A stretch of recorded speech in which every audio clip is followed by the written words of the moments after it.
रात 3 बजे वो बहाने बहाने से हमारे खैमे के पास आता और हमसे इधर उधर की बातें शुरू कर देता। हमारे घर की औरतें भी वहीं सो रही होती हैं। हम बरसात में लुट कर आए हैं, हमारे पास पूरे कपड़े भी नहीं, जैसे तैसे गुजारा कर रहे हैं। उसका क्या काम कि ऐसे रातों में यहाँ चला आए। जब ये सिलसिला 2-3 दिन जारी रहा तो हमने उसकी शिकायत कर दी। सुबह सिंध के इलाके दादू के करीब सड़क पर बैठे सैलाब मुतासरीन में से एक अल्लाह डिन्नू नामी शख्स हमसे समाजी रजाकार माशूक बरहमानी के फ़ोन से बात कर रहे थे। अल्लाह डनू दादू के एक मकामी शख्स रहीमू फर्जी नाम का जिक्र कर रहे थे, जिसने सैलाब में लुटने वाले अल्लाह डिनू के ख़ानदान को अपनी दुकान के बराबर में ज़मीन का छोटा सा टुकड़ा दिया था ताकि वो आर्जी तौर पर वहाँ रह सके। अल्लाह डिनू के ख़ानदान के पास खैमे तक नहीं थे और ना कहीं से मिलने का आसरा था, सो अपनी मदद आपके तहत प्लास्टिक की शीट लकड़ियों से बांधकर आर्जी रिहाइश का बनाई गई थी।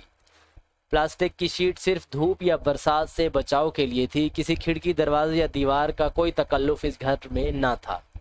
अल्लाह डिनू की बात का सियाको सबाक हमें सुजाग संसार ऑर्गेनाइजेशन के CEO माशूक बरहमानी ने बताया। माशूक बरहमानी अपनी तंजीम की जानिब से सैलाब मुतासरीन के लिए रिलीफ और रेस्क्यू का काम कर रहे हैं, इसलिए इलाका मकीन उन्हें जानते हैं।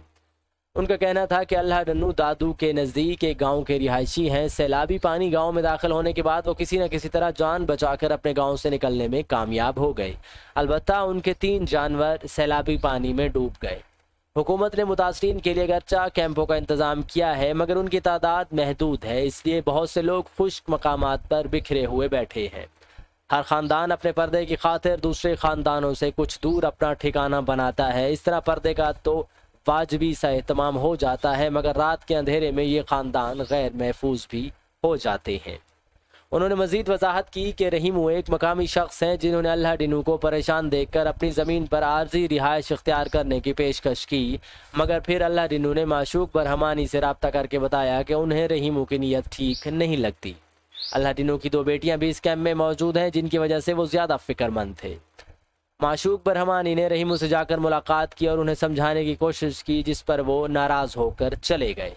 बाद अज़ां अल्लाह डिनू के मुताबिक रहीम उन्होंने धमकी दी कि मैंने तुम्हें जगह देकर तुम पर एहसान किया और तुम मेरी शिकायतें लगा रहे हो, मैं तुम्हें खड़े खड़े यहाँ से निकाल सकता हूँ। माशूक बरहमानी ने बताया कि इससे पहले लड़ाई झगड़ा होता या कोई हादसा होता, उन्होंने अल्लाह डिनू की फैमिली को वहाँ से किसी और महफूज जगह शिफ्ट कर दिया और रहीमू की शिकायत भी कर दी। शिकायत के इंदराज के हवाले से उन्होंने वजाहत की कि एक तो इन हालात में सड़कें मौजूद नहीं हैं कि वो किसी पुलिस स्टेशन वगैरह तक पहुंच सकते। दूसरी बात यह कि अमूमन ख़वातीन के हवाले से कोई बात हो तो इलाके के लोग जिरगे के ज़रिए ही मामला सुलझा लेते हैं। माशूक बरहमानी के मुताबिक इस इलाके के बड़े बूढ़ों ने रहीमू पर पाबंदी लगाई कि वो आइंदा अल्लाह डिनू के फैमिली के करीब नज़र ना आएंगे। पाकिस्तान में मानसून के गैर मामूली तवील मौसम के दौरान बारिश और इसके नतीजे में आने वाले सैलाबी रेलों से NDMA के मुताबिक गुज़श्ता 2.5 माह में 1314 अफराद की हलाकत की तस्दीक हो चुकी है और NDMA के मुताबिक मजमूई तौर पर 3 करोड़ 30 लाख से ज़्यादा आबादी इस कुदरती आफात से मुतासर है। पाकिस्तानी हुकाम के मुताबिक इस सैलाब के नतीजे में कम अज़ कम $10 अरब का नुकसान हुआ है और मुतासर इलाकों में तामीर नौ और बहाली के अमल में 5 बरस लग सकते हैं। लेकिन आज़ाद ज़राए का दावा है कि आदाद शुमार की कमी के सबब मुतासरीन की तादाद और नुकसान की शिद्दत कहीं ज़्यादा हो सकती है, जो धीरे धीरे सामने आएंगे। इस सूरत हाल से बलूचिस्तान और सिंध के ज़िला सबसे ज़्यादा मुतासर हुए हैं। इन दोनों सूबों में मजमूई तौर पर 23 अजला को आफतज़दा करार दिया गया, जबकि 1 करोड़ 45 लाख से ज़्यादा आबादी इससे मुतासर हुई है। मुतासरीन में बेशतर अफराद ऐसे हैं जिनके घर ही नहीं बल्कि गाँव के गाँव सफ़ाई हस्ती से मिट चुके हैं। ज़रूरी ज़मीनें खड़ी खड़ी, फसलें, घर, साजो सामान और जानवर, कुछ नहीं बचा। ये लाखों लोग अब इमदाद के मुंतज़िर हैं।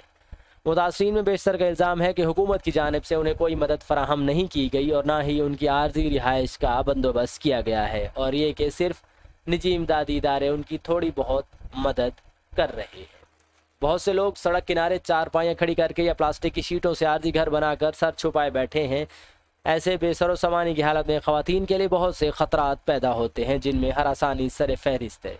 अल्लाह डिनू की फैमिली के साथ भी ऐसा ही हुआ था। दादू की एक तहसील जोही से भी ऐसा ही एक वाक़या रिपोर्ट हुआ। महताब सिंधु एक मकामी NGO ज़िंदगी डेवलपमेंट ऑर्गेनाइजेशन से वाबस्ता है।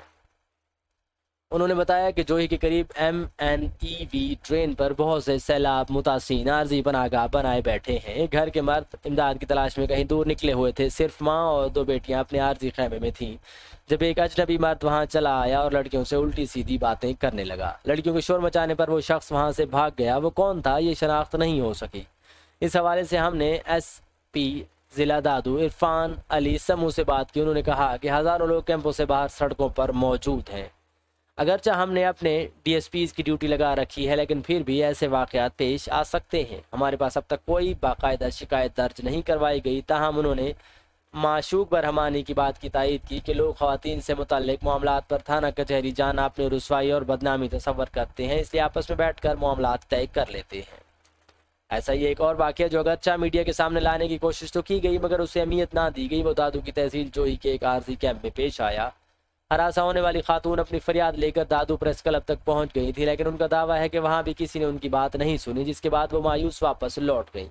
इस हवाले से जब दादू प्रेस क्लब से रब्ता किया गया तो क्लब के ज़राए ने नाम जाहिर ना करने की शर्त पर इस वाक़े की तस्दीक की और कहा कि इस हवाले से कोई तफ्तीश या कार्रवाई नहीं हुई और ना ही उसको संजीदगी से लिया गया। जबकि दादू प्रेस क्लब के डिप्टी जनरल सेक्रेटरी अब्दुल हई अदल महीसन ने इस वाक़े को 2 अफराद का आपस में मामला करार दे दिया।